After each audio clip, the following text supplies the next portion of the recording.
So students, अभी तक हम लोग सीख चुके थे some basic concept of organic chemistry में।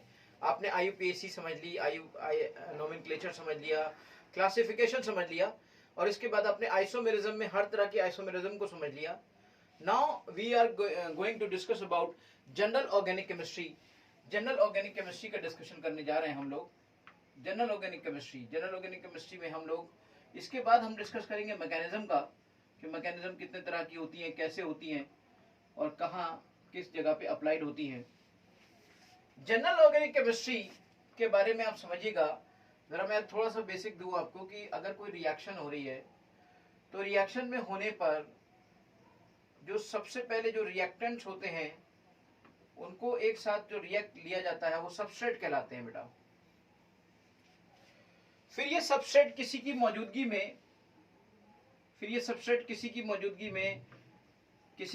में रिएक्ट करते हैं, और वो रिएजेंट कहलाता है, जिसकी प्रेजेंस में, जिसकी वजह से रिएजेंट रिएक्ट करते हैं। और फिर वहां पर कोई ना कोई एक मशीन है ये लगी हुई, इस मशीन में वो रिएक्शन होती है। ये आपका सपोज करिए ये मशीन है, उस मशीन में रिएक्शन होती है, ये एक मैकेनिज्म चलती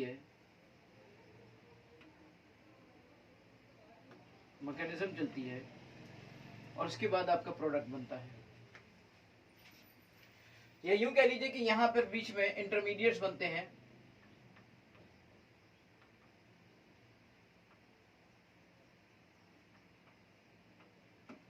इस मैकेनिज्म के दौरान बीच में इंटरमीडिएट्स बनते हैं और ये बाद में प्रोडक्ट में कन्वर्ट होते हैं।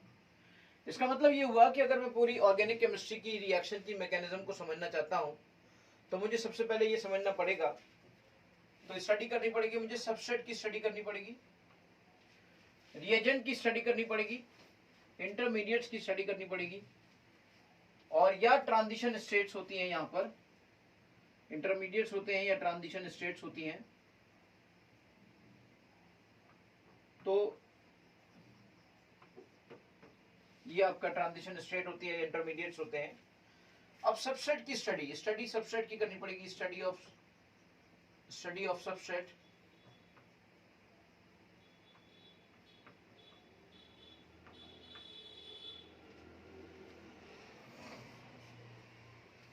स्टडी ऑफ सबस्ट्रेट में बेटा आपको उस पर दो फैक्टर काम करते हैं जिसको हम करेंगे। एक होता है स्टेरिक फैक्टर,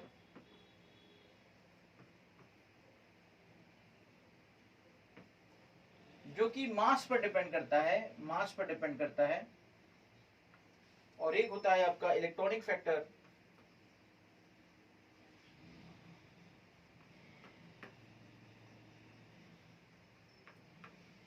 जो कि चार्ज डेंसिटी पर डिपेंड करता है।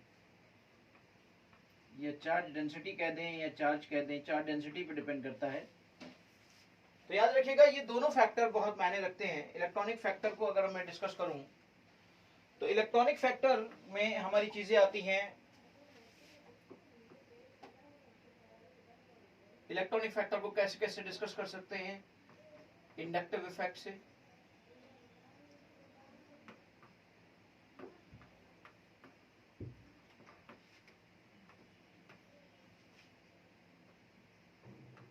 मेसोमेरिक इफेक्ट से,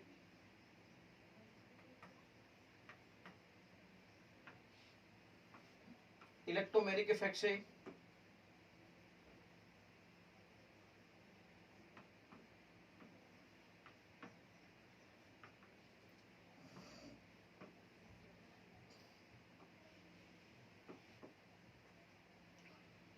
हाइपर कॉन्जुगेशन से,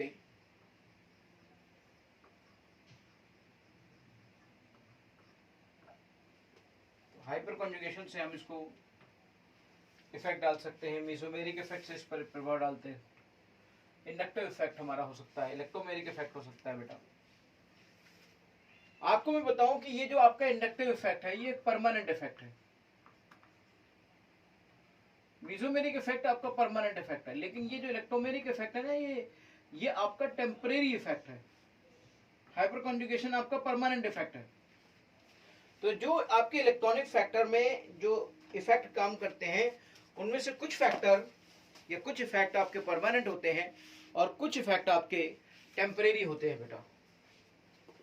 तो यहां पर ये आपका जो हाइपर कॉन्जुगेशन है ये परमानेंट इफेक्ट है, इलेक्ट्रोमेरिक इफेक्ट टेम्परेरी इफेक्ट है, इंडक्टिव इफेक्ट परमानेंट है, मीजोमेरिक जिसे हम रेजोनेंस भी कहते हैं, रेजोनेंस का इफेक्ट जिसे हम रेजोनेंस कहते हैं वो भी एक परमानेंट इफेक्ट है बेटा।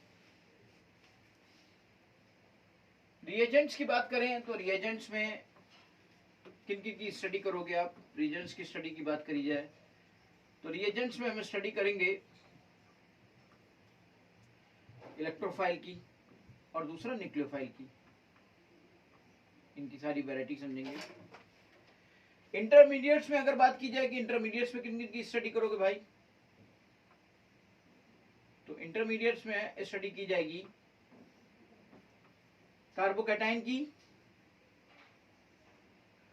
कार्बेनाइन की, फ्री रेडिकल की, कार्बीन की, नाइट्रीन की और बेंजाइन की। ये आपके पूरे के पूरे सब के सब इंटरमीडिएट्स हैं। तो इस पूरी स्टडी को हम लोग जनरल ऑर्गेनिक केमिस्ट्री के अंदर डिस्कस करते हैं बेटा। इससे पहले हम आपको बाकी सारी चीजें बता ही चुके हैं, उसकी 1 डिग्री कार्बन कैसा होता है, 2 डिग्री कैसा होता है, अल्फा हाइड्रोजन क्या होता है, बीटा हाइड्रोजन क्या होता है, इफेक्टिव क्या होता है, इनइफेक्टिव क्या होता है, हाइब्रिडाइजेशन क्या होता है।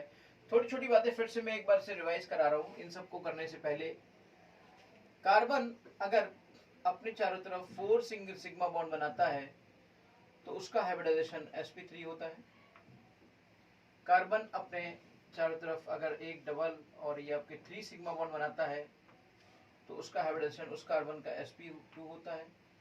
और जो कार्बन अपने चारों तरफ ये आपके इस तरह के बॉन्ड बनाता है सिग्मा सिग्मा और ये 2 पाई, इस तरह से ये आपका sp बनाता है। तो हाइब्रिडाइजेशन आपका sp3 हो गया, हाइब्रिडाइजेशन आपका sp2 हो गया और हाइब्रिडाइजेशन आपका sp हो गया। कार्बन के लिए मैंने आपको इस बारे में बताया। कार्बन आपका एक तरीके से 1 डिग्री कार्बन बोलते हैं किसी को 2 डिग्री कार्बन बोलते हैं, किसी को 3 डिग्री कार्बन बोलते हैं और किसी को 4 डिग्री कार्बन भी बोला जाता है। ये डिपेंड करता है कि एक कार्बन के अराउंड कितने कार्बन अटैच हैं। जैसे इस कार्बन से सिर्फ एक कार्बन अटैच है, तो इस कार्बन के कंपैरिजन में ये आपका 1 डिग्री कार्बन है। वहीं पर अगर इस कार्बन से आपके 2 कार्बन अटैच हो जाएं, जैसे एक इधर से अटैच हो गया, एक इधर से अटैच हो गया, तो ये वाला कार्बन आपका 2 डिग्री हो गया क्योंकि एक इधर से अटैच है, एक इधर से अटैच है। ये वाला कार्बन 1 डिग्री रहा क्योंकि इससे एक ही अटैच है। ये वाला कार्बन भी 1 डिग्री रहा क्योंकि इससे एक ही अटैच है। बिल्कुल इसी तरीके से अगर आप और देखें ध्यान से,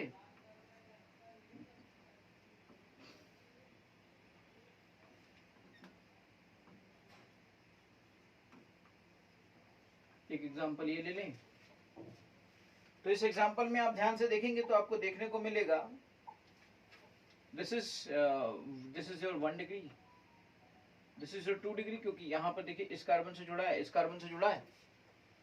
यहां पर ये this is your 1 degree, this is your 1 degree and this is your 3 degree और ये आपका 3 डिग्री हो गया। अब जरा समझिए, आपने सब पहचान ही लिया कौन सा डिग्री है क्या है। यहां पे हम एक और बात कर सकते हैं, CH3, फिर ये आपका CH3, फिर ये CH3, फिर ये CH2, फिर ये CH, फिर ये CH3, फिर ये CH3। अब जरा यहां पर सबको आप क्लासिफाई करिए कि कौन सा कार्बन किस तरीके का है, किसको क्लासिफाई करते हैं जरा। तो हमें यहाँ पे आराम से चेक करने को मिल जाएगा। This is your 1 degree, this is your 1 degree, this is your 1 degree, this is your 2 degree, यहाँ से भी जुड़ा है, यहाँ से भी जुड़ा है, और ये आपका 4 डिग्री होगा बेटा। देखिए इसके अराउंड चार कार्बन है, ये आपका 3 डिग्री, इसके अराउंड 3 कार्बन है, ये आपका 1 डिग्री और ये आपका 1 डिग्री। इस तरीके से आपका ये 1 degree, 2 degree, 3 degree, 4 degree compound सब के सब जुड़े हुए हैं। अब यहां से हम चीजों को लेकर चलते हैं और आगे बढ़ते हैं।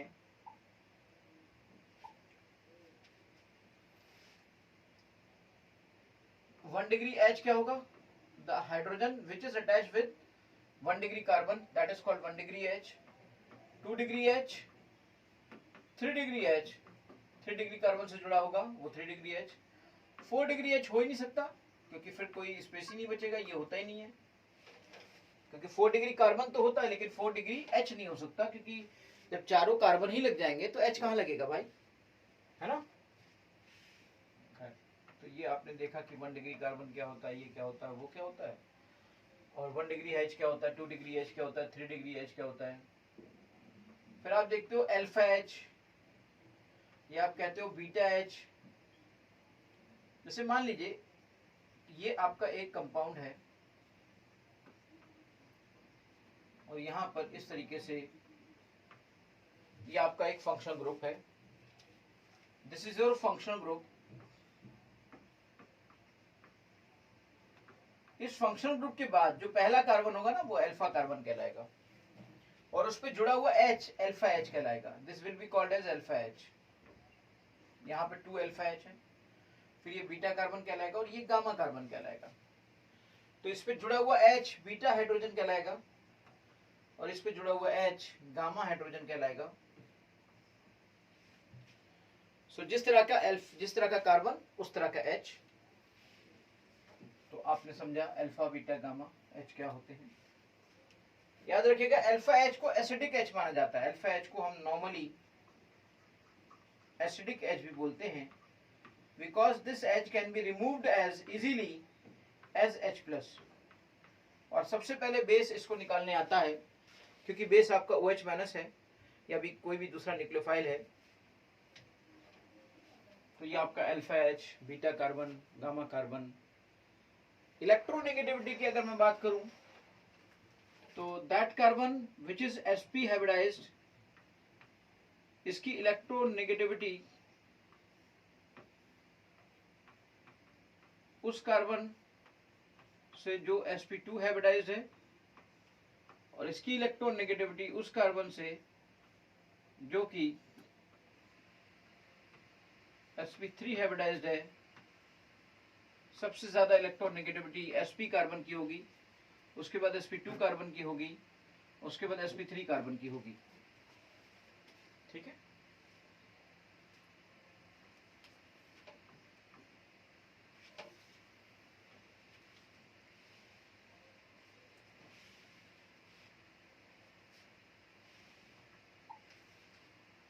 नाउ डिस्कस अबाउट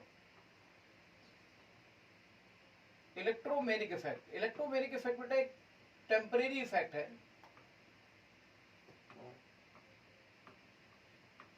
ये बिल्कुल ऐसा ही है जैसे आदतें किसी के आने से आ जाती हैं, किसी के जाने से चली जाती हैं. संगत पे डिपेंड करती है ना आपकी आदतें. संगत जैसी हो जाती है, दोस्तों की आपकी पहचान आपके दोस्तों से होती है. इलेक्ट्रोमेरिक इफेक्ट का मतलब क्या हुआ? इलेक्ट्रोमेरिक इफेक्ट का मतलब है this is a temporary effect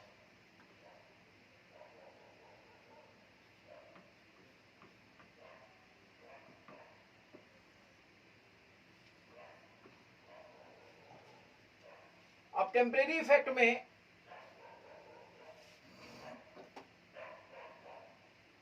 जैसे मान लीजिए आपका ये CO ग्रुप है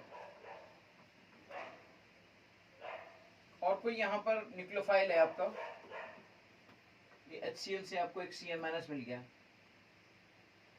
अब ये जो Cn- है ना, इसको देखकर जब भी कभी कोई न्यूक्लियोफाइल आए तो ये वाला जो ग्रुप है आपका, ये ग्रुप कुछ इस तरह से अपने आप हो जाता है O- और प्लस, ताकि nucleophile easily attack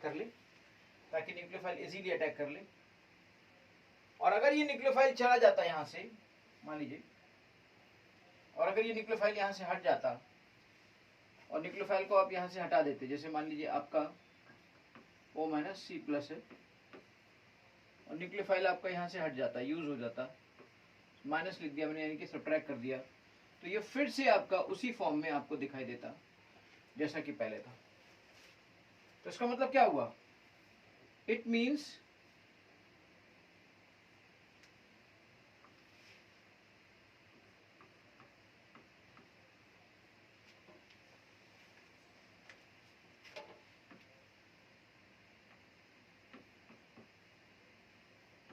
this is your temporary effect.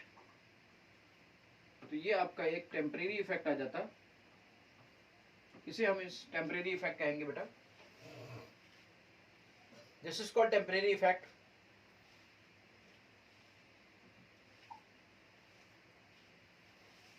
अब हम बात करते हैं बेटा इंडक्टिव इफेक्ट की।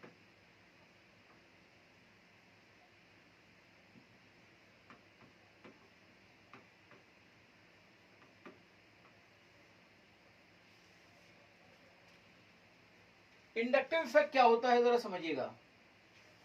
इंडक्टिव इफेक्ट बेटा आता है बैकबोन में, ये प्रेजेंट होता है, परमानेंट इफेक्ट होता है, किसी ग्रुप की वजह से जुड़ने से आता है। और ग्रुप कैसा होना चाहिए? ग्रुप भी आपका माइनस आई ग्रुप या प्लस आई ग्रुप होना चाहिए।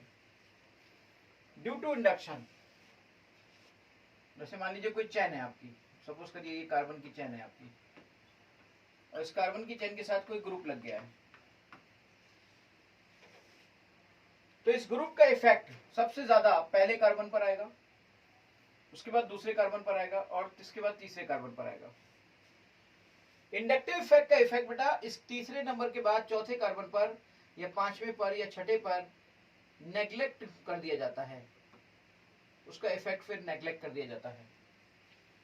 जो भी मेजर इफेक्ट है वो पहले पर आएगा। अब वो चाहे ग्रुप आपका कैसा भी हो, चाहे आपका वो प्लस आई हो और चाहे वो आपका माइनस आई हो। सवाल ये प्लस आई हो, ये माइनस आई क्या होता है सर? प्लस आई का मतलब होता है पॉजिटिव इंडक्टिव इफेक्ट और माइनस आई का मतलब होता है नेगेटिव इंडक्टिव इफेक्ट। और जो ग्रुप इसके लिए जिम्मेदार होते हैं वो ग्रुप प्लस आई ग्रुप कहलाते हैं, और those groups which are responsible for minus I effect are called as minus I groups, उनको हम माइनस आई ग्रुप्स कहते हैं। सवाल उठा सर इनकी पहचान क्या होती है? माइनस आई ग्रुप को हम किस कैटेगरी में रखेंगे और प्लस आई ग्रुप को हम किस कैटेगरी में रखेंगे? तो मैंने कहा इसको डिसाइड करने के लिए आपके पास है hydrogen as a reference. Any group जिसकी electronegativity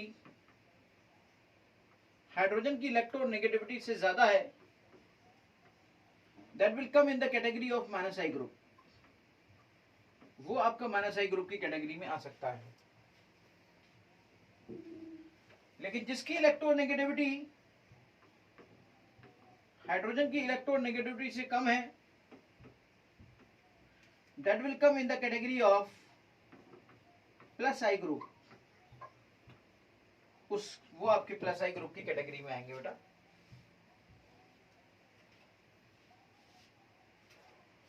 minus I group electron को विड्रॉ करते हैं, अपनी ओर खींचते हैं। माइनस आई ग्रुप इलेक्ट्रॉन को अपनी ओर, इलेक्ट्रॉन डेंसिटी को अपनी ओर खींचते हैं, इलेक्ट्रॉन को अपनी ओर खींचते हैं minus I group.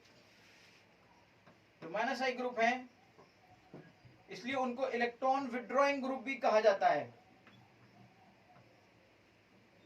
Minus I group को इलेक्ट्रॉन विड्रॉइंग ग्रुप भी कहा जाता है क्योंकि वो इलेक्ट्रॉन को अपनी ओर खींचते हैं, और प्लस आई ग्रुप इलेक्ट्रॉन को अपने से दूर रिपेल करते हैं, इसलिए उनको इलेक्ट्रॉन रिपेलिंग ग्रुप या इलेक्ट्रॉन रिलीजिंग ग्रुप भी कहा जाता है।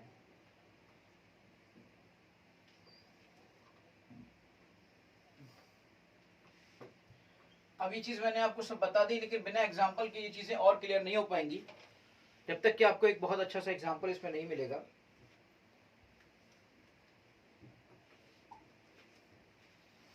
अगर मैं बहुत ही अच्छे से एग्जांपल की यहां पे बात करता, then the best example is की like CH3, CH2,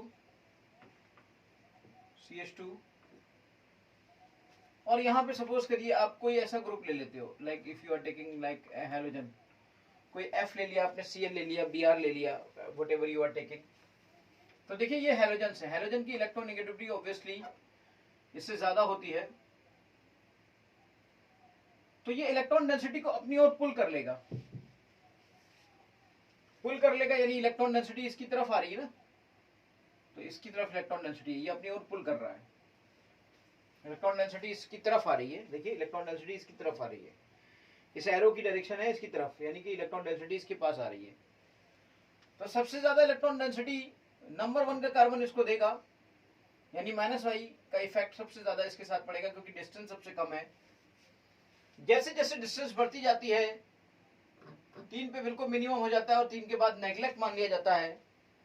तो इस तरह से ये इलेक्ट्रॉन डेंसिटी को आपके पुल कर रहा है। जैसे यहाँ से मान लीजिए आप इतनी ज्यादा इलेक्ट्रॉन डेंसिटी पुल कर रहा है, पर यहाँ से फिर वो यही कर पाया और यहाँ से वो फिर यही कर पाया। तो पहले वाले सोर्स ने सबसे ज्यादा इलेक्ट्रॉन डेंसिटी पुल की, दूसरे वाले सोर्स ने और कम की, तीसरे वाले से बिल्कुल ना के बराबर की। That's why this is called minus I group.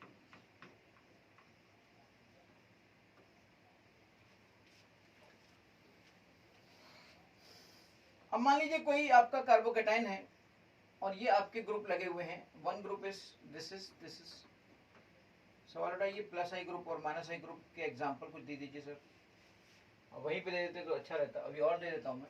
ये जो एल्काइल ग्रुप्स होते हैं ना, they are basically plus I groups. तो ये इलेक्ट्रॉन डेंसिटी रिपेलिंग ग्रुप होते हैं, यानी इनके पास जो इलेक्ट्रॉन डेंसिटी है ना उसको भी अपने से दूर दे देते हैं कि वे तू ले जा। देखो इलेक्ट्रॉन डेंसिटी इनके पास थी, उन्होंने कहा तुम ले लो। इलेक्ट्रॉन रिपेलिंग ग्रुप होते हैं, और वो इलेक्ट्रॉन रिपेलिंग ग्रुप हैं तो वो अपनी इलेक्ट्रॉन डेंसिटी को उसको दे देते हैं। इस तरह से ये प्लस आई ग्रुप, यानी कि this is they are called as plus I group. तो पहली बात तो मैं आपको बता दूं कि प्लस आई ग्रुप कौन कौन होते हैं, बहुत ही कम होते हैं ऐसे एग्जांपल। सारे के सारे आपके एल्काइल ग्रुप, जो भी आपके एल्काइल ग्रुप्स हैं, ये सब के सब आपके प्लस आई ग्रुप की कैटेगरी में आते हैं। इसके अलावा आपका O माइनस एक ग्रुप है और एक ग्रुप आपका COO माइनस है, ये आपका प्लस आई ग्रुप की कैटेगरी में आता है। Although it is having minus I, it is having minus, but इसके अंदर इलेक्ट्रॉन रिपेलिंग ग्रुप होता है, इलेक्ट्रॉन रिपेलिंग प्रॉपर्टी होती है। वहीं पर आप माइनस आई ग्रुप की बात करें अगर, तो माइनस आई ग्रुप आपके इस तरीके से देखे जाते हैं, लाइक जितने भी हेलोजेंस हैं, लाइक OH है, लाइक CHO है, लाइक एसिड है, CN है, सभी तो ये माइनस आई ग्रुप की ही कैटेगरी में आते हैं। आप ये मान लो ना कि इनके अलावा जो भी ग्रुप है वो माइनस आई ग्रुप है। NO2 है, मतलब a lot of numbers are there. तो इनके अलावा ऐसा ऐसे ऐसे मान लो ना यार, ऐसे कितना याद करोगे। इनके अलावा जो भी ग्रुप्स है वो माइनस आई ग्रुप है, बस कहानी खत्म हो गई।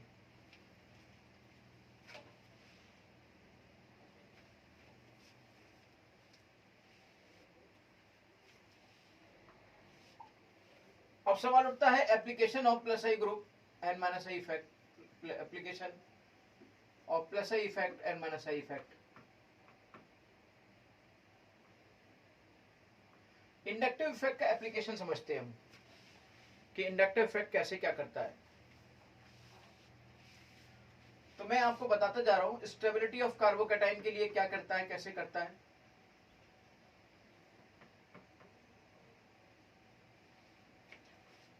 Stability of carbocation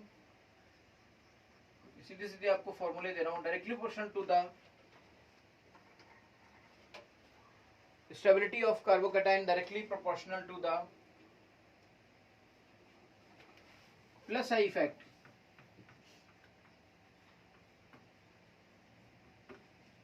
plus I effect के डायरेक्टली प्रोपोर्शनल होती है और माइनस आई इफेक्ट के इनवर्सली प्रोपोर्शनल होता है।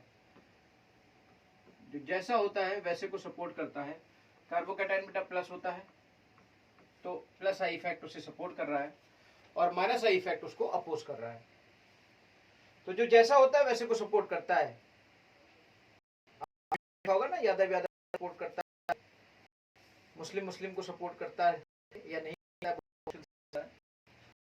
स्टेबिलिटी ऑफ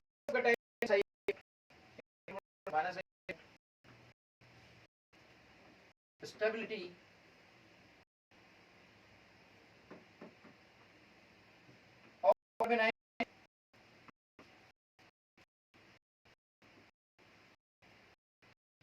होता है इफेक्ट सपोर्ट करता है और सही से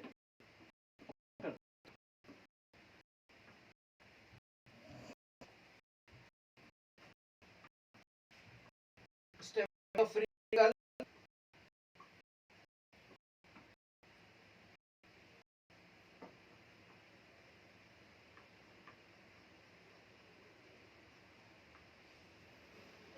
directly proportional to plus I effect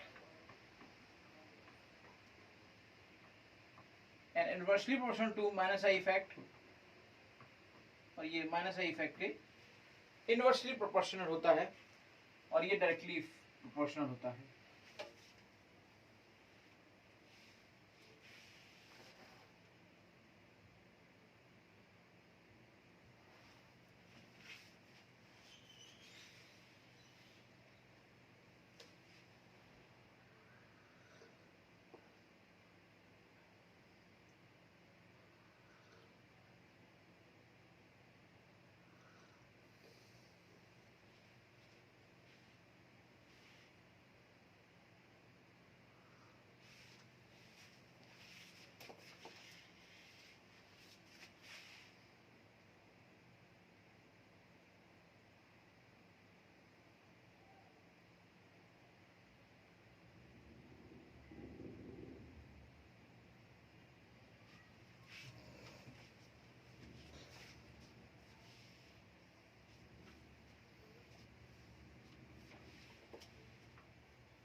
directly proportional to minus I group, minus I effect, और inversely proportional to plus I effect, ये याद रखिएगा आप लोग।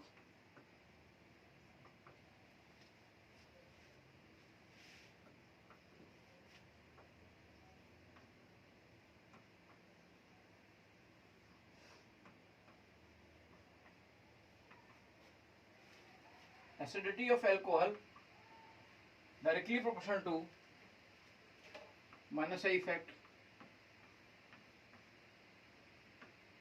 and inversely proportional to plus I effect. ये था आपका इंडक्टिव इफेक्ट बेटा। इलेक्ट्रोमेरिक इफेक्ट और इंडक्टिव इफेक्ट के बारे में हमने डिस्कस कर लिया। अब हम बात करेंगे कॉन्जुगेटिंग इफेक्ट, मेसोमेरिक इफेक्ट या रेजोनेंस के बारे में। ये कैसे होता है और क्यों होता है।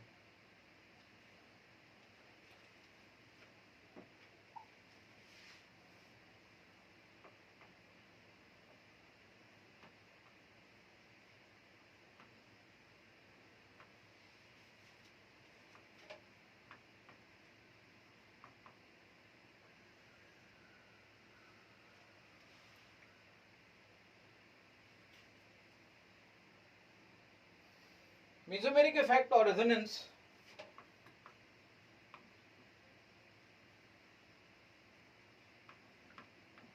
इसकी क्या मस्ट कंडीशंस हैं और इनकी क्या रिक्वायरमेंट है, लेट्स सी।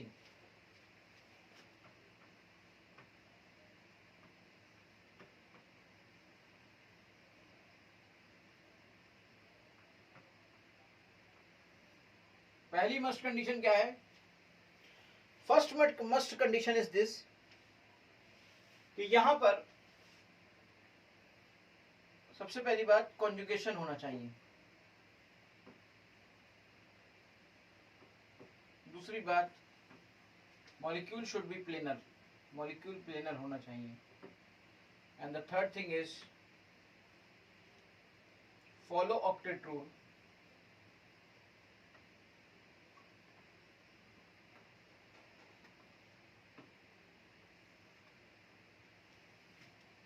एक एक करके समझते हैं। हम जानते हैं ऑक्टेट रूल को फॉलो करने का मतलब क्या हुआ। ऑक्टेट रूल फॉलो करने का मतलब हुआ कि भाई कहीं पर भी not more than 8, not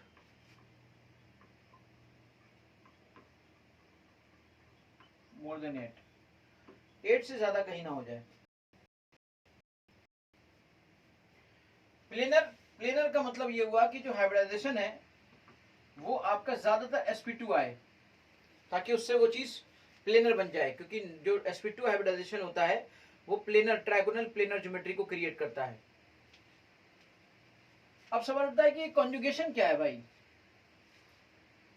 conjugation के अगर आप ध्यान से देखें तो मेन बात यहाँ पर कॉन्जुगेशन ही है। अगर मैं कॉन्जुगेशन के टाइप्स की बात करूं तो पहला टाइप आता है, this is first type is pi comma pi conjugation. Pi comma pi conjugation. दूसरा टाइप आता है पाई कॉमा लोन पेयर कॉन्जुगेशन। तीसरा टाइप आता है पाई कॉमा नेगेटिव चार्ज कॉन्जुगेशन। तीसरा टाइप आता है, चौथा टाइप आता है पाई कॉमा पॉजिटिव चार्ज कॉन्जुगेशन। पांचवा टाइप आता है पाई कॉमा रेडिकल कॉन्जुगेशन।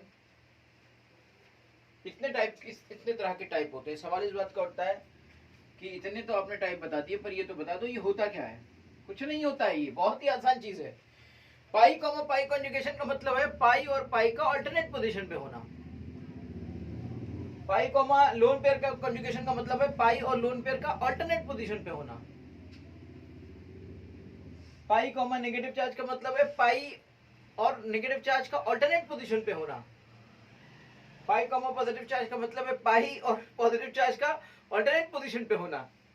पाई कॉमा रेडिकल का मतलब है पाई और रेडिकल का अल्टरनेट पोजीशन पे होना।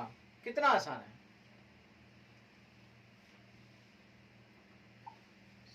एक एक करके चीजों को समझ लेते हैं भाई कि कैसे घूमता है, क्यों घूमता है। जितने भी आपके कॉन्जुगेशंस होते हैं उतने ही ज्यादा रेजोनेटिंग स्ट्रक्चर बनते हैं। जितने ज्यादा रेजोनेटिंग स्ट्रक्चर्स बनते हैं उतनी ज्यादा स्टेबिलिटी होती है मॉलिक्यूल की। पहला हम समझते हैं पाई कॉमा पाई conjugation.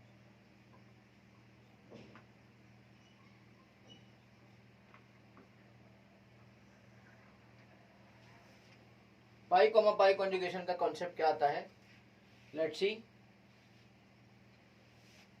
CH2 double bond CH double bond CH2। अगर आप इसकी नंबरिंग करते हो तो नंबरिंग करने पर if you are doing the numbering 1 2 3 4, देखिए अगर आप यहाँ पे पाई और पाई का वो करोगे तो आप कहोगे पहले कार्बन पे पाई है एंड आप कहोगे 3 नंबर के कार्बन पे पाई है। क्योंकि जो पाई का नाम लिखा जाता है वो बेसिकली 3 और 4 के बीच में अगर है तो 3 लिखा जाएगा, 1 और 2 के बीच में है तो 1 लिखा जाएगा। देखिए 1 से 3 यानी ऑल्टरनेट पोजीशन पे आ गया। तो this is called pi comma pi conjugation. अगर कहीं पर पाई कॉमा पाई कॉन्जुगेशन है तो उससे रेजोनेटिंग स्ट्रक्चर कैसे बनेंगे।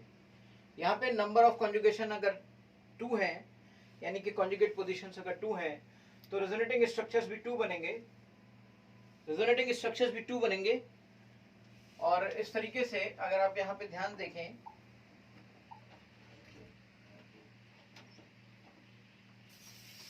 CH2C CH ओपन करना है। देखिए जरा, अब इसको जरा अगर मैं ध्यान से देखूं तो आपको देखो एक चीज बताऊंगा कि ये जो पाई बॉन्ड है ना, ये अगर एटम पे जाएगा तो नेगेटिव चार्ज बनाएगा और जब यहाँ ये कमी आ जाएगी तो पाई आपका बॉन्ड पे जाएगा तो फिर पाई बनाएगा।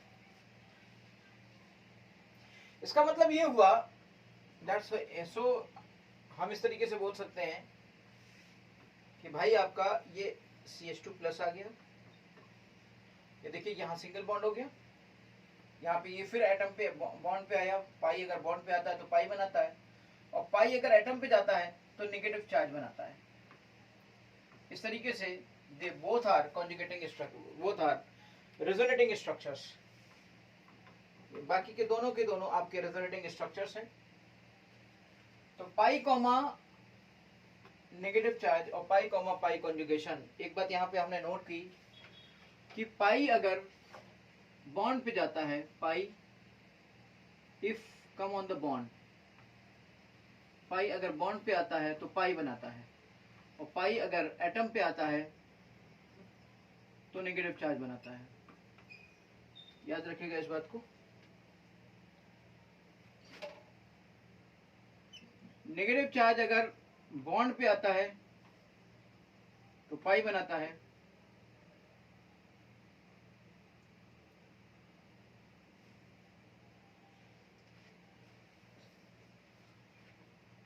लोन पेयर अगर बॉन्ड पे आता है तब भी पाई बनाता है, लेकिन पाई जब एटम पे आता है तो फिर नेगेटिव चार्ज बनाता है। या इन बातों को ध्यान रखिएगा।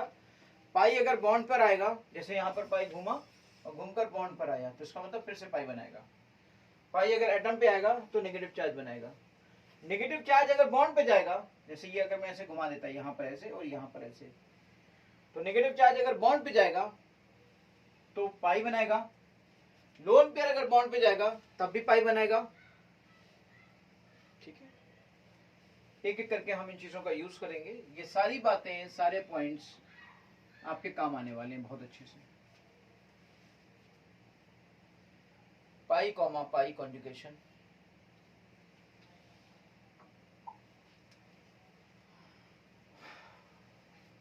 पाई कॉमा नेगेटिव चार्ज कॉन्जुगेशन।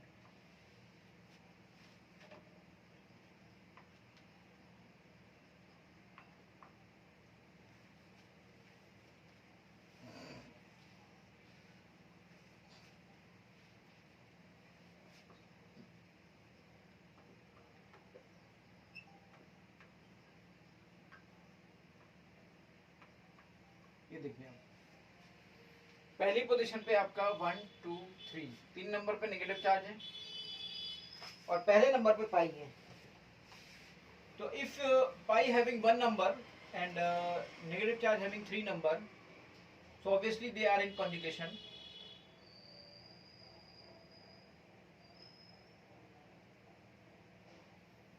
अब देखिए आपको इसमें देखना है, ये है कि कैसे इसमें, ये तो हमें समझ में आ गया कि भाई कॉन्जुगेशन है।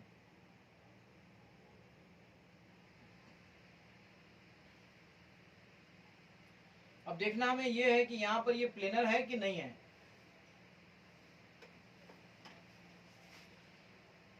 प्लेनर अभी अगर आपको चेक करना हो ना, तो एक बड़ा अच्छी बात यहां पर मैं आपको बता सकता हूं कि ये प्लेनर है कि नहीं है। अगर आपको ये चेक करना है तो आप इसका हाइब्रिडाइजेशन देखो।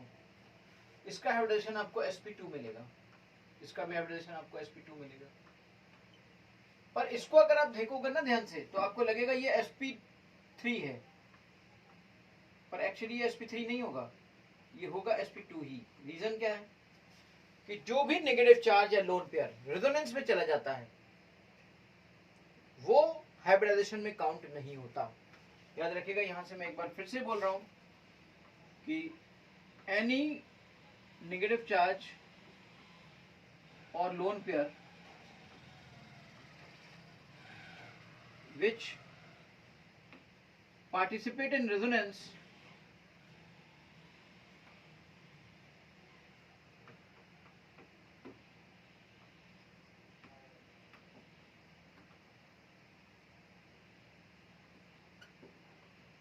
not responsible for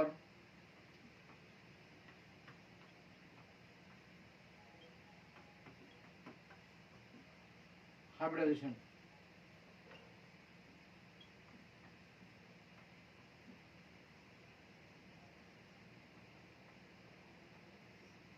हाइब्रिडाइजेशन के लिए रिस्पॉन्सिबल नहीं होता है।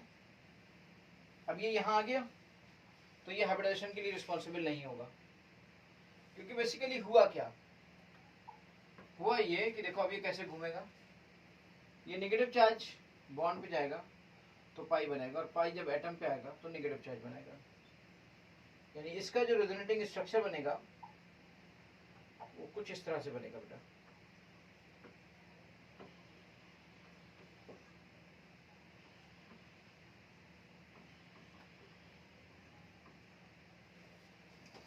उसी कॉन्सेप्ट को फॉलो करेगा जिस कॉन्सेप्ट को अभी हम थोड़ी देर पहले बोल रहे थे, बता रहे थे,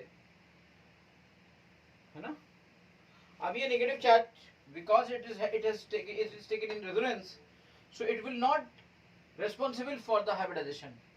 तो जब इसको हम हाइब्रिडाइजेशन में नहीं इंक्लूड करेंगे सो ऑब्वियसली इसका हाइब्रिडाइजेशन sp2 निकल के आएगा। इससे ये साबित हो रहा है कि सबके सब प्लेनर हैं, सबके सब प्लेनर हैं क्योंकि सबका हाइब्रिडाइजेशन sp2 आ रहा है। बिल्कुल इसी तरीके से अगर ये चीज मेरी बेंजीन के साथ होती तब क्या होता, ये अगर आपके बेंजीन के साथ होता, ये आपका CH2 नेगेटिव चार्ज ऐसे बन जाता, तब क्या होता। तब मैं आपको बताऊं कि कैसे रेजोनेटिंग स्ट्रक्चर निकलते हैं। तो नंबर ऑफ रेजोनेटिंग स्ट्रक्चर्स यहां पे कैसे निकलते हैं, तो याद रखिएगा पर रिंग 3 होते हैं, 3 रेजोनेटिंग स्ट्रक्चर्स होते हैं पर रिंग, प्लस 1 की एटम, एक होता है वो की एटम का होता है, एक तरीका ये हो सकता है। और टोटल मैं आपसे बात कर सकता हूं टोटल नंबर ऑफ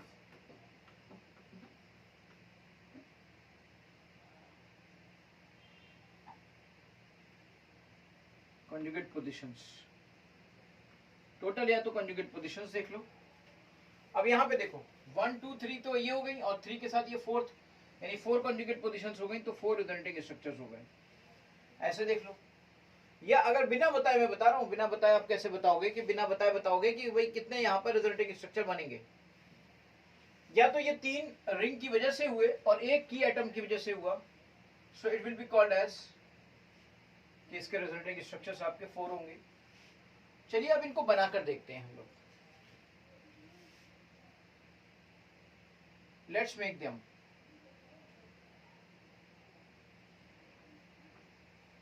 मान लीजिए ये है आपका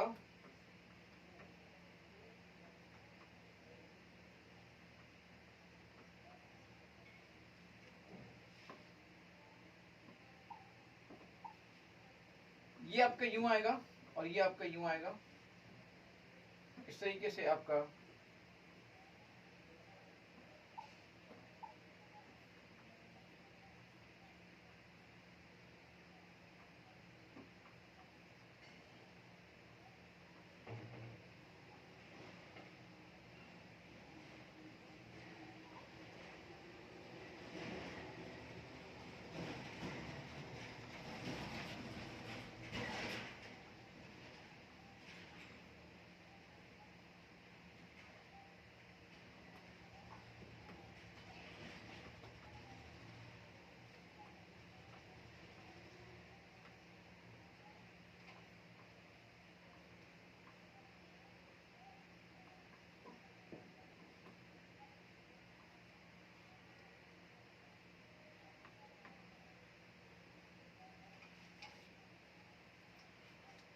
टोटल रेजोनेटिंग स्ट्रक्चर्स बेटा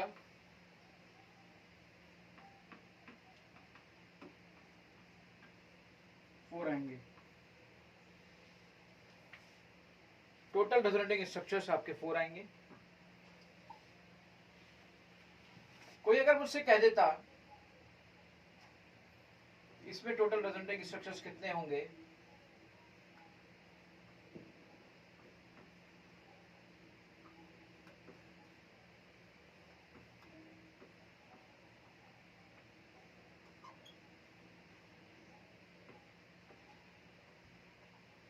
total resonating structures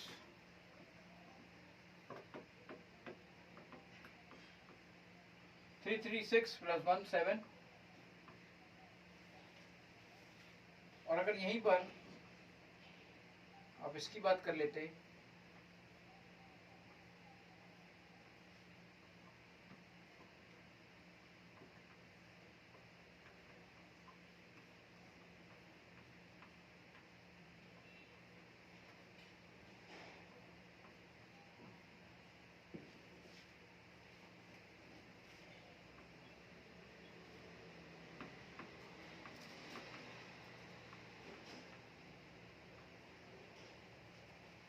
total resonating structures आपके 10 हो जाएंगे, टोटल रेजोनेटिंग स्ट्रक्चर्स आपके 7 हो जाएंगे, टोटल रेजोनेटिंग स्ट्रक्चर्स आपके कितने होंगे, ये चीजें आपके सामने आ गई है ना।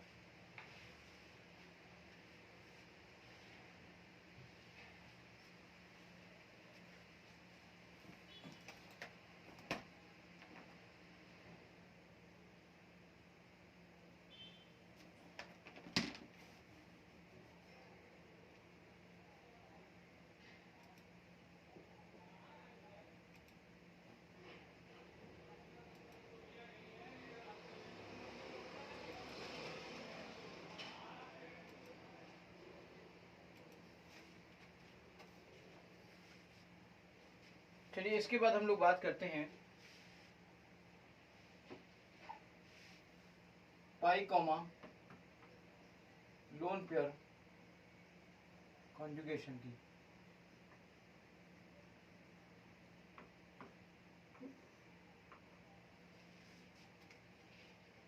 जैसे मान लीजिए आपका एग्जांपल आता है CH2 double bond CH NH2।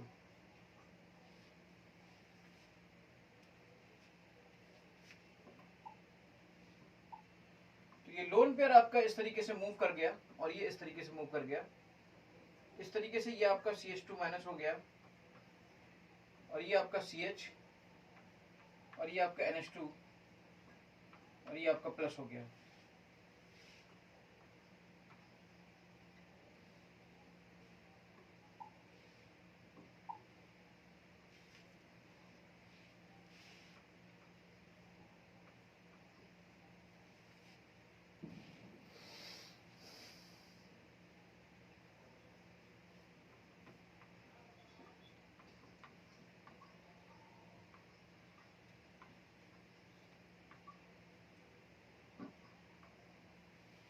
तो पेन डिस्चार्ज हो गया क्या?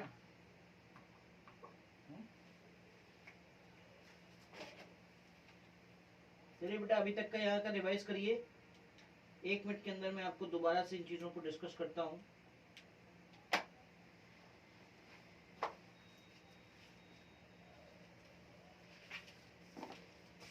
Just in 1 minute again I am going to start the same thing.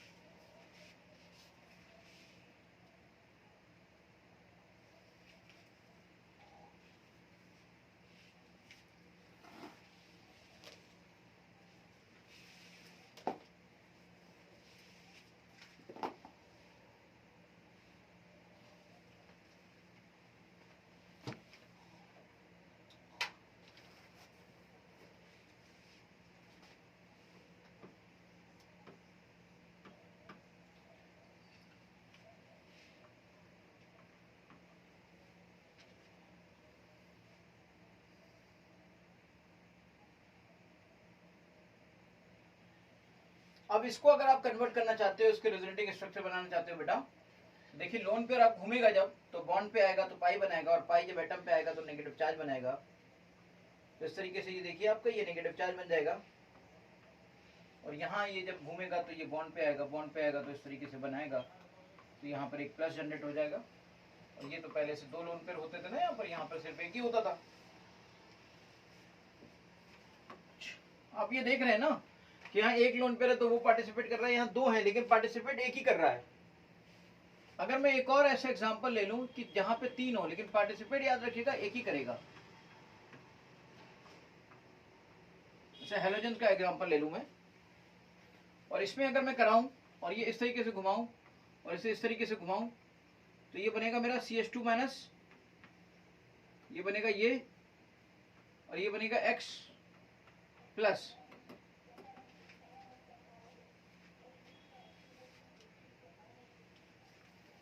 So it will be like this, ये आपका इस तरीके से हो जाएगा बेटा।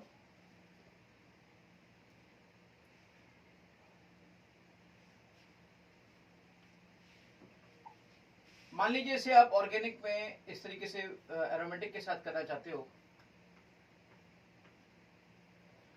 और यहाँ पर आपने NH2 बना रखा है और यहाँ पर एक लोन पेयर है, तो भाई आप क्या करना चाहोगे? आप यही तो करना चाहोगे कि ये लोन पेयर यहाँ बॉन्ड पे आएगा, ये बॉन्ड एटम पे आएगा। तो इस तरीके से एक नया रेजोनेटिंग स्ट्रक्चर आपको मिलेगा।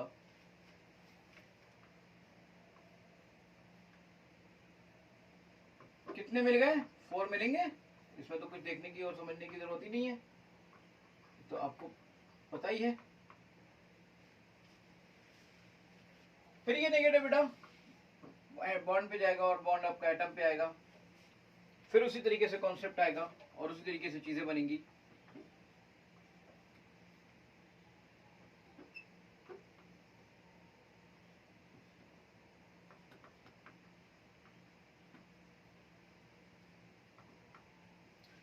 फ्री वैसे घूमेगा, फ्री वैसे घूमेगा, and again you will get the same thing, same pattern. यहाँ भी बॉन्ड आएगा, यहाँ भी बॉन्ड आएगा, और यहाँ पर आपका नेगेटिव चार्ज आएगा।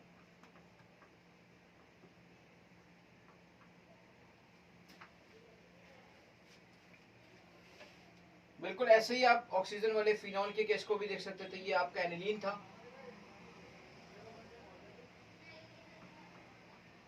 अब आप फिनॉल का केस देख लो। यहाँ पे 2 लोन पेयर हैं और ये मूव करने जा रहा है। लोन पेयर ऐसे मूव किया, ये ऐसे मूव किया, तो ये ऐसा हो गया।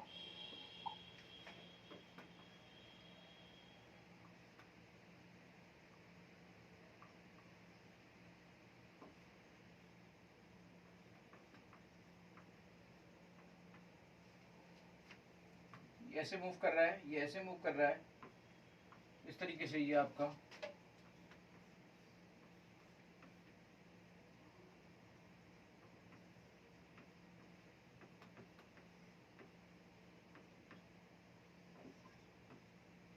फिर ये देखिए ऐसे मूव कर रहा है, ये ऐसे मूव कर रहा है।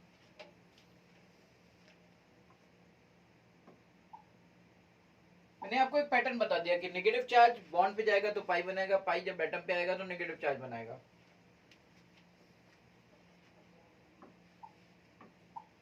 Again we are getting the same thing.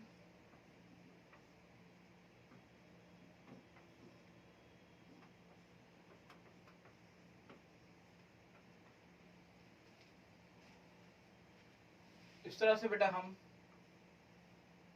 ये चीजें बना रहे हैं। Okay,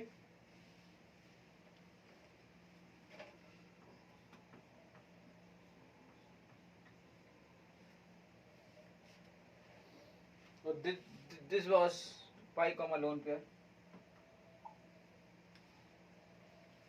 Now come to the pi comma positive charge.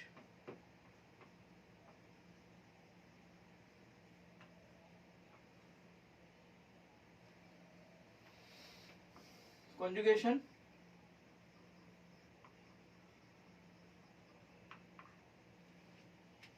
Means अगर पाई 1 पर है तो पॉजिटिव चार्ज 3 पर हो।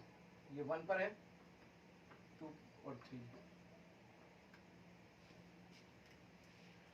अब अगर आप यहां पे समझिए जरा ध्यान से, CH2 डबल बॉन्ड CH,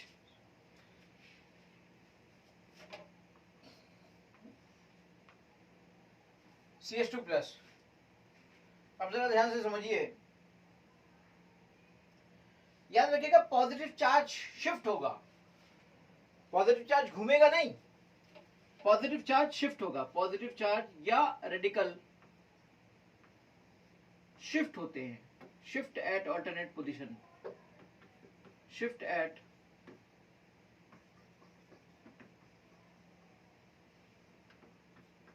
उनको आप ऐसे घुमा नहीं सकते जैसे मैं अभी तक घुमा रहा था सबको। ऐसे घुमा नहीं सकते आप उसमें यूं कर सकते हो, इसे घुमा सकते हो, पर आप इसका कुछ नहीं कर सकते। जब यहाँ निगेटिव चार्ज था तो मैं घुमा रहा था, पर जब पॉजिटिव चार्ज है तो मैं उसे शिफ्ट करा रहा हूं।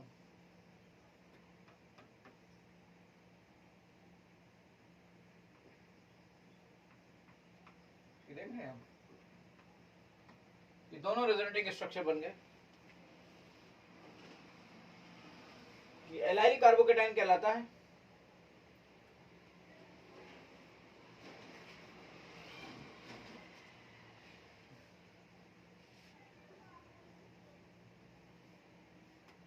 इससे पहले कि आपने जितने भी ग्रुप देखे थे, जो भी आपने कॉन्जुगेशन देखा था, उसमें आपने क्या देखा था?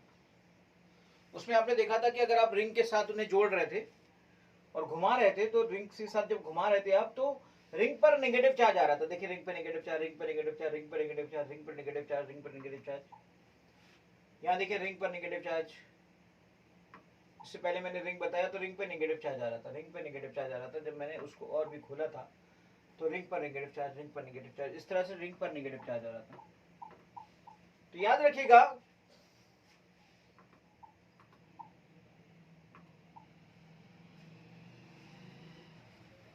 कि जिनकी वजह से रिंग पर नेगेटिव चार्ज आता है वो प्लस आर ग्रुप होते हैं, और जिनकी वजह से रिंग पर पॉजिटिव आता है वो माइनस आर ग्रुप होते हैं।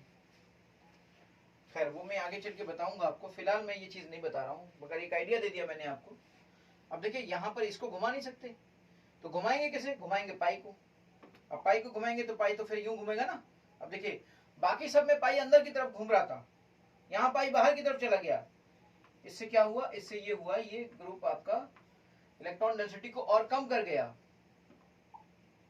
इलेक्ट्रॉन डेंसिटी को और कम कर गया, और ये प्लस यहां पर आ गया, और ये आपका पाई और ये पाई यहां आ गया।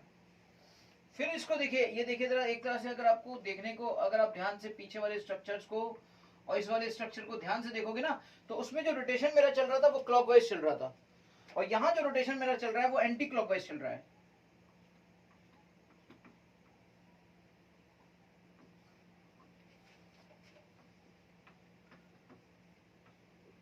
बट वो फॉर्मूला अभी तक बिल्कुल सही है, जो नंबर ऑफ रिजल्टिंग स्ट्रक्चर निकालने के लिए आपको बताया गया था, वो फॉर्मूला आज भी सही है।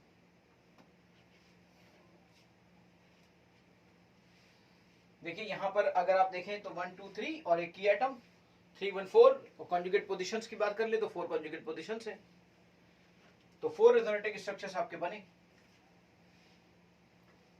लेकिन अगर आपसे कोई पूछ ले कि भाई C6H5 CH प्लस C6H5, अब ये C6H5 क्या है?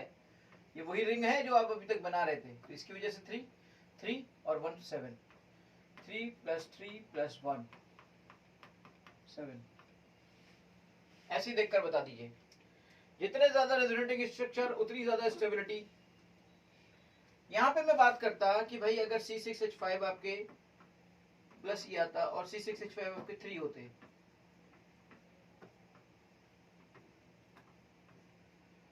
थ्री और 3 9, 9 प्लस 1 यानी कि 10, ये आपके आगे 10 रेजोनेटिंग स्ट्रक्चर्स।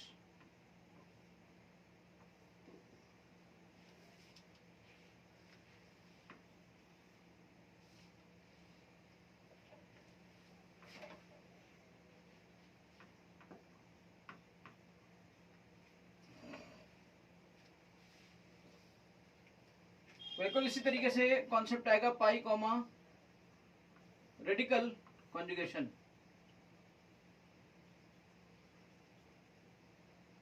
और ऑड इलेक्ट्रॉन कॉन्जुगेशन,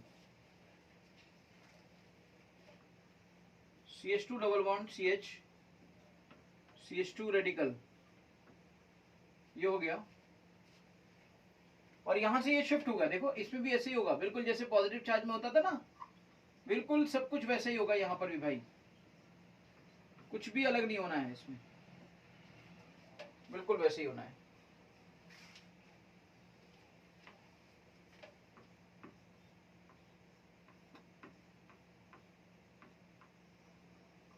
देखकर ही आप बता दोगे यहां पर, देखकर ही आप बता दोगे कि यहां पर 4 होंगे, क्योंकि 3 प्लस 1, 3 रिंग की वजह से और एक की एटम की वजह से, और आप देखकर ही बता दोगे कि यहां पर और कैसे घूमेगा, क्योंकि आपको घुमाना अच्छे से आ गया,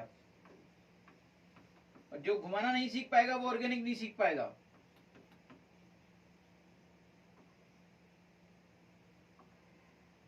जिसे ऑर्गेनिक सीखनी है उसे घुमाने को सीखना पड़ेगा।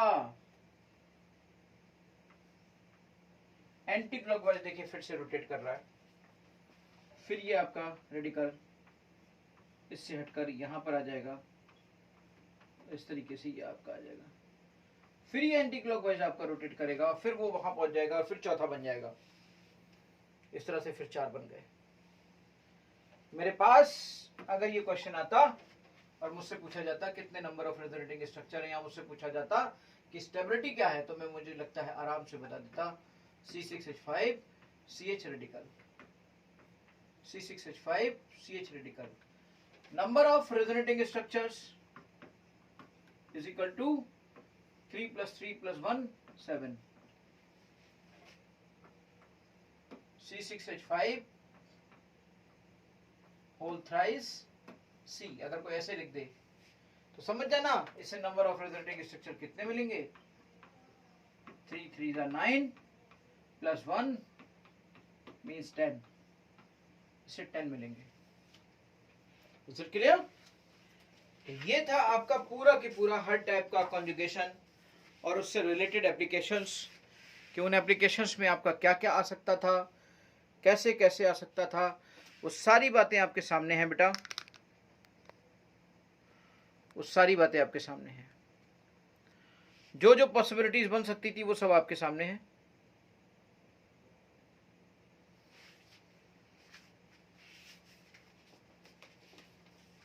इसके बाद हम डिस्कस करेंगे हाइपर कॉन्जुगेशन। हाइपर कॉन्जुगेशन इस लेक्चर में हम यहां तक ही रखते हैं। नेक्स्ट लेक्चर में हम डिस्कस करेंगे हाइपर कॉन्जुगेशन, रिएजेंट्स के बारे में, इंटरमीडिएट्स के बारे में, और बहुत सारी बातें जो जीओसी के अंदर आएंगी, न्यूक्लियोफिलिसिटी के बारे में, इलेक्ट्रोफिलिसिटी के बारे में, aromatic character, anti aromatic character, aromaticity कैसे निकाली जाती है, एंटी एरोमेटिसिटी कैसे निकाली जाती है, इन सब का भी डिस्कशन करेंगे। Okay, thank you.